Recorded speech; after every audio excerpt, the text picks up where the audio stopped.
Tidak cukup sampai situ para hadirin. Kita juga bangsa Indonesia sangat berterima kasih kepada bangsa Aceh yang begitu besar sumbangannya kepada kemerdekaan. Kita tahu pesawat pertama sebagai cikal bakal daripada Garuda Indonesia disumbangkan oleh masyarakat Aceh yang pesawat hari ini disimpan di Taman Mini Indonesia ini. Kami tahu rakyat Aceh dengan sabar membantu kami merdeka sehingga bangsa Indonesia menjadi merdeka. Puluhan berkilo-kilo emas disumbangkan oleh wanita-wanita Aceh untuk membantu bangsa Indonesia merdeka.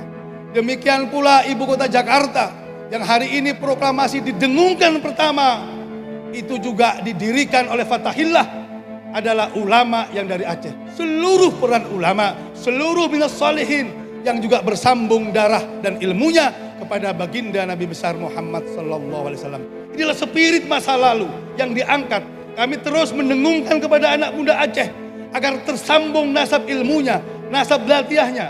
Anda adalah anak-anak orang hebat. Kalian putra-putri Aceh adalah anak-anak mulia para ulama-ulama hebat. Ayo tunjukkan kehebatan kalian. Tidak hanya menampilkan suaranya, tapi ilmu dan adabnya. Ayo bantu semuanya agar kembali berjaya di masa-masa yang akan datang. Yang berikutnya terakhir, ulama mengatakan daripada alamatus sa'ah, tanda-tanda daripada ini adalah Rabbul mahabbah bainal qulubil ibad. Dicerabutnya, diangkatnya rasa kasih sayang di antara hamba-hamba Allah. Kita ini hamba-hamba Allah hari ini terasa karena persoalan sedikit kita berpecah. Karena fitnah kita diadu domba. Cukup para hadirin wal hadirat. Wahai bangsaku, cukup sudah. Dan yang terakhir adalah Rabbul adil minal umara. Tanda-tanda daripada akhir zaman ini adalah dicerabutnya rasa keadilan di antara para umara, para penguasa dan pemerintahan. Berat rasanya kami menyampaikan, tapi saya yakin hati-hati kita dan perasaan kita sama.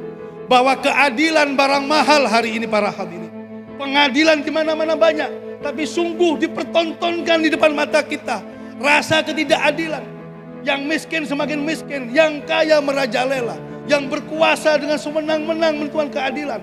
Rakyat jelata dihukum seberat-beratnya. Sementara kolega mereka, orang-orang kaya, punya pangkat, kemudian dibebaskan tanpa. Dipertontonkan di depan rakyat. Sungguh ini melukai hati kami rakyat semuanya. Memang maaf, tapi harus sampaikan apa adanya. Karena keadilan ini sumber semuanya. Percuma